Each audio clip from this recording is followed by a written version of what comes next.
Yeah, it's nice to be back. It's been a while. Nice to see you all. Uh,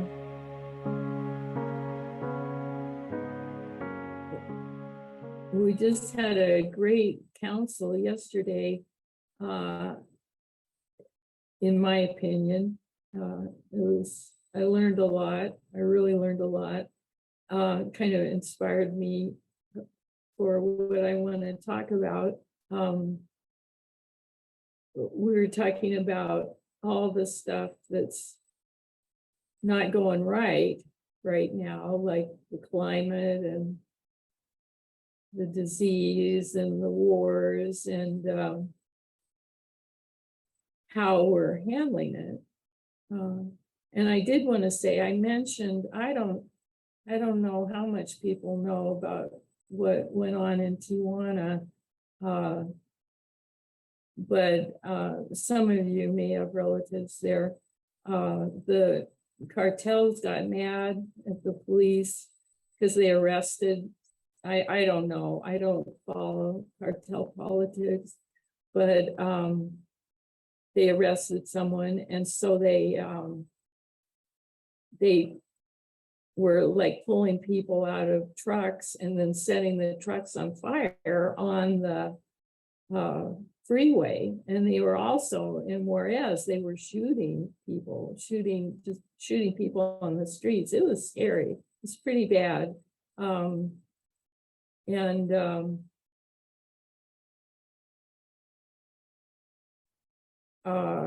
But I just wanted to say a little bit of good news, which is the police arrested 8 of the people who set the cars on fire, which is something we're not used to in Mexico.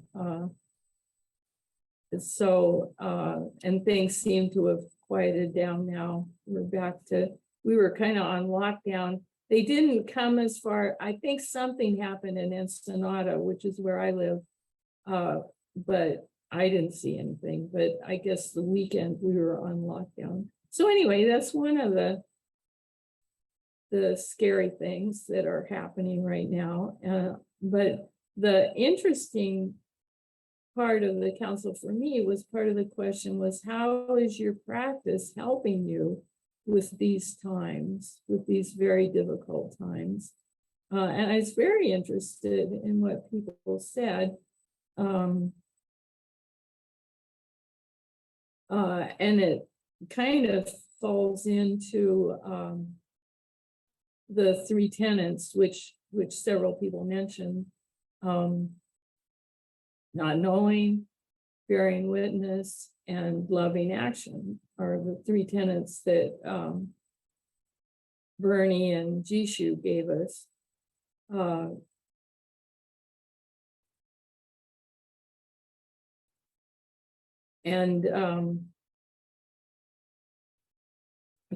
For me, the bearing, the not knowing has maybe been a primary motivator in my practice. Not knowing being emptiness, to realize that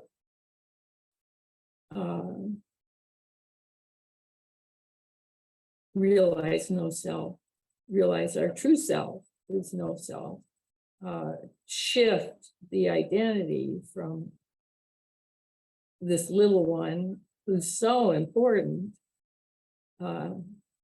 to the oneness of everything. But many people talked about mindfulness as being in the moment as the most important thing. And many people talked about action as being the most important thing. And it fits for me into what I've been talking about in terms of different paths, that we do have different aspirations in our practice, in Zen practice. And it's good to acknowledge that, and it's good for the Zen Center to acknowledge that people are here for different reasons, and for each of us to get in touch with what my aspiration is. I wanted to read this one thing, which this has always been my aspiration. I came to ZCLA. I wanted to see what the Buddha saw. That was my what I wanted to do, and I wanted to do anything I could do to have that experience of enlightenment. That's what I wanted. That, of course, is very materialistic, and you're not supposed to grasp for enlightenment, but if you don't, how are you ever going to see it? That's one of the koans. If I, saying don't turn towards it. Well, if I don't turn towards it, how do I see it? It's one of our koans. But anyway, I wanted to read this. Oh, I think this is Doshu Port who put this up on a Facebook group, Soto Facebook group. Given the way most Zen students practice within the Zen Center model, it is unlikely that they will have a clear Kensho. If a student has not aroused the Bodhi mind and great doubt, and sits much less than an hour or two a day, participates in few retreats, meets with their teacher, if they even work with one, only occasionally, and doesn't engage in other practices aside from half-hearted mindfulness in daily life, or in short, just not practicing as if their hair were on fire, it is unlikely that they will generate the stability and intensity required for Kensho.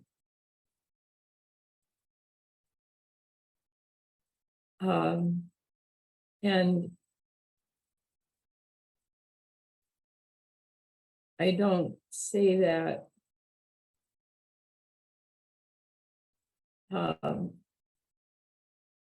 in the spirit of, oh, you're doing it all wrong. I'm saying it in the spirit of, if that is your aspiration, to realize what Buddha realized, to experience the oneness of all things, or Kensho. Kensho is the experience of no self.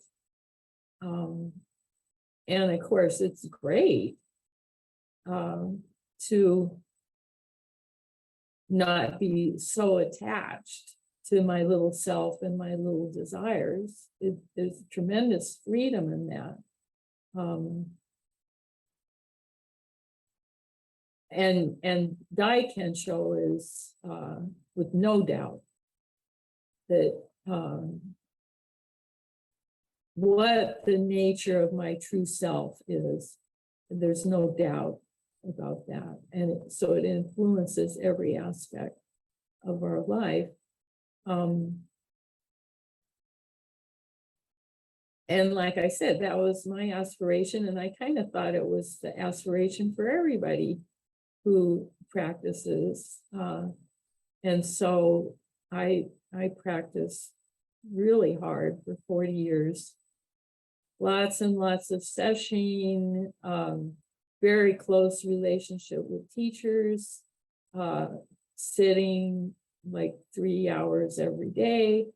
And I reached a place of satisfaction with that aspiration.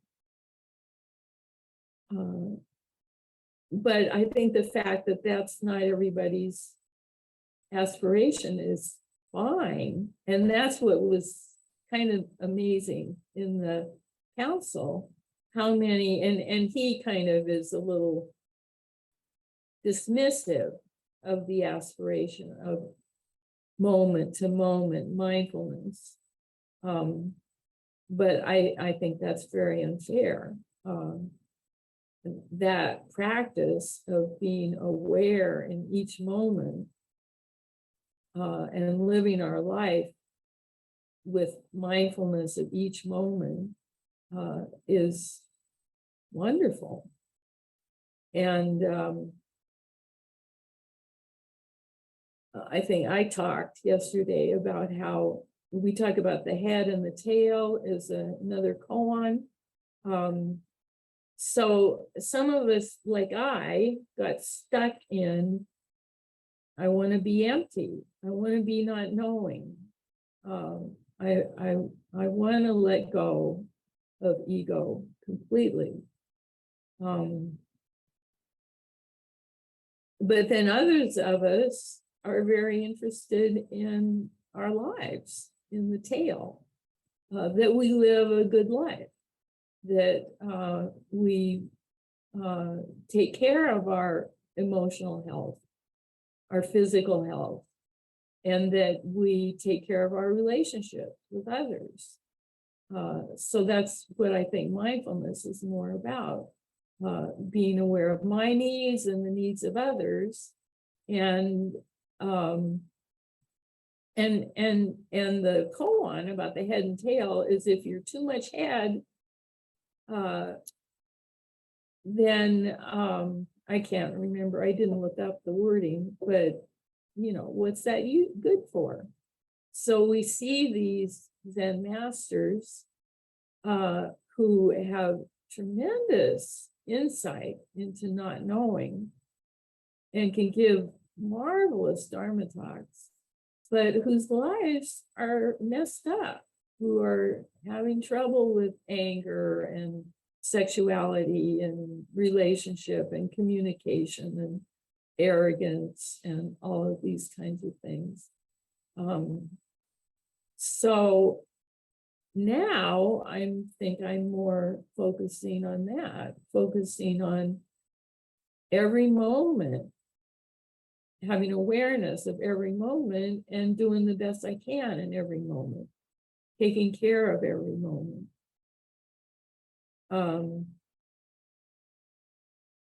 And then, of course, first of all, my teacher was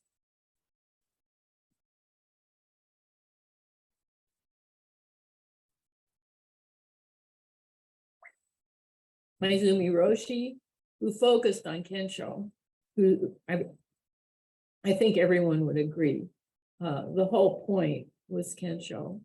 And he was incredibly eloquent and helpful in supporting a practice to realize no self.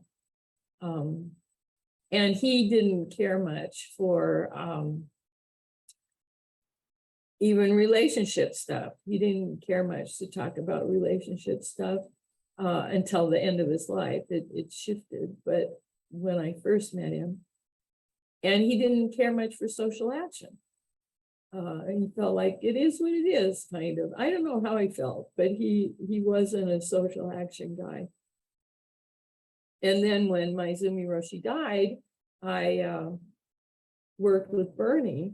And of course, Bernie had an incredible practice when I first met him as Tezigen. He was, he sat like a stone, and he did Zazen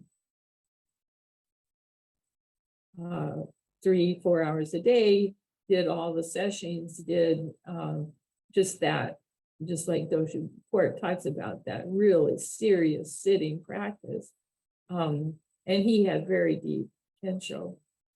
But he shifted to thinking the most important thing is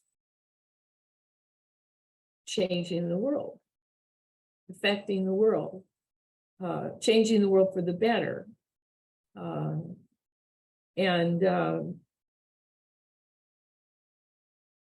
Towards the end of his life, he was giving transmission to people who didn't sit much at all. I think, I don't know many of the last people he gave transmission to, but one time I think it was at the Zen Center, he said, how do you judge enlightenment? How do you tell when someone's enlightened? And he said, by the work they do. And his examples of who he thought were the most enlightened people were people who had done great social action, like Ram Dass.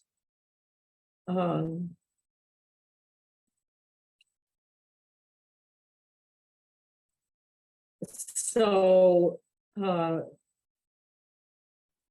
it was interesting to me. The reason I'm talking about this is because yesterday, each one of those were things that people thought were the most important for getting through these really hard times.